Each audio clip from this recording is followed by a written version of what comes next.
He was a collier. He cut coal. We are very, very proud of him. His grandfather told me that Evan worked in a seam which was 2'6" thick. Just imagine that. 2'6" thick. He cut coal from there with a pick. Not only was it 2'6" thick, but on the bottom was 2 inches of water. And the water was very black. And my grandfather said it was also very dirty. Why was it dirty? Well, my grandfather could tell me why that was. My grandfather also worked in that pit. He was an ostler. He looked after pit ponies. You could see where the dirt was coming from. It was very, very hard. My other uncle was a blacksmith underground, so we were a mining family. A hard life. My father said to me that whatever you do, Gerald, you don't go down the pit. Evan, on the other hand, with his buddies, I'll translate that for you because it's a Welsh term, a Welsh collier's term for one's pals. Evan and his pals decided to join the army.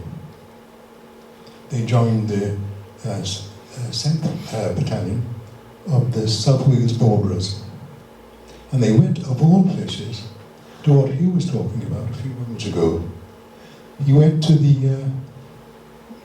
Macedonia. Now, do you know where Macedonia is? It's just to the northwest of Greece and southwest of Bulgaria, just west of the Black Sea. It was a hard place. The British Army, as Hugh mentioned, had been fighting there for 3 years without a great deal of success. The task of the battalion was to take a fort. They were going to take part in the third, as Hugh mentioned, Battle of Doiran. Now the battalion's task was to take a fort. It was a fortified, of course, fort. It had been recently re-strengthened. Why it should have been re-strengthened, I don't really understand, because the fort was already had walls which were 12 foot thick, and they were going to carry out a frontal assault on that fort. There were 500 men in the battalion. Now, one of the problems was that there was, to get to the front of the fort, they had to climb a slope which was 2,000 feet long. It was steep, it was terraced, and it was covered in loose stone, which was very difficult to climb up, prickly pear, and the temperature would approach 100 degrees Fahrenheit. Just imagine that. They set off at 5 o'clock in the morning, but they were confident. Why were they confident? They had been told that the fort would be shelled for several days beforehand, and many of the Bulgarians, hopefully, would have been killed. The battalion had practiced for several weeks beforehand. That added to their confidence. And then they also knew that the slope would be covered with a thick smoke, a smoke screen, and nothing could be seen in that. And so they set off. It was 5 o'clock in the morning. Imagine climbing up that slope. They were full kitted, out, bayonets fixed, struggling up the stones. They still felt confident. They didn't know that, in fact, the shelling had been a disaster. Only 10 Bulgarians were killed. And so the fort was still fully manned. So they were still okay. They could get up to the front of the fort without being spotted. They were part way up the slope, part 500 men on the slope, covered by that thick smoke. Suddenly, a great wind came up, and all of the smoke disappeared. And there they were on the slope. Everyone could see them. They were faced by machine guns in the fort itself. But what they didn't know before, that hidden on the sides of this slope were other machine guns. And so the machine guns on the side were even more dangerous because they could fire across and they were producing enfilade of bullets. I read a report from a Bulgarian who said that on the front here, they fired 2 million machine gun bullets. Just imagine that. 2 million machine gun bullets. And they threw 40,000 hand grenades. Just imagine that. There they were on the slope. The battalion, 500 men, were decimated. Decimated. They couldn't go forward because of the bullets, so they had to retreat. So they wanted to retreat back to their trench. And the trench was way below them. Safety was there. They started to retreat towards the trench. How many got back? Remember, there were 500, one officer and 13 men got back. The rest was lying on the slope. Evan was one of those. He was seriously wounded. Now, no one could pick him up. There was no one left.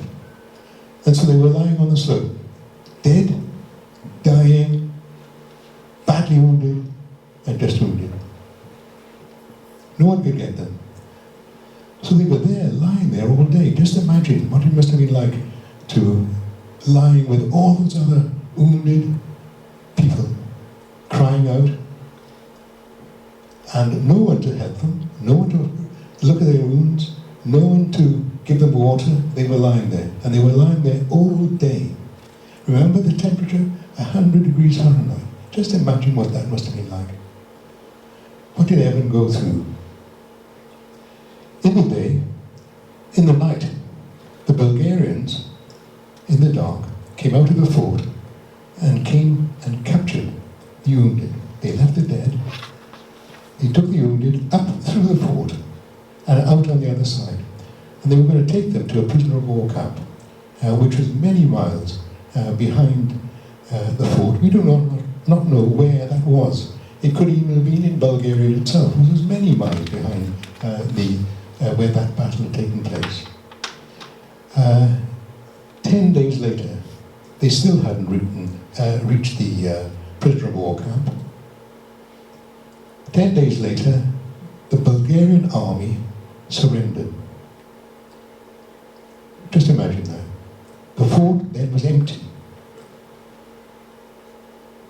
On that day, that was the 28th of September, 1918, the 28th of September 1918, Evan died. Did he die in vain? My parents would say that they did.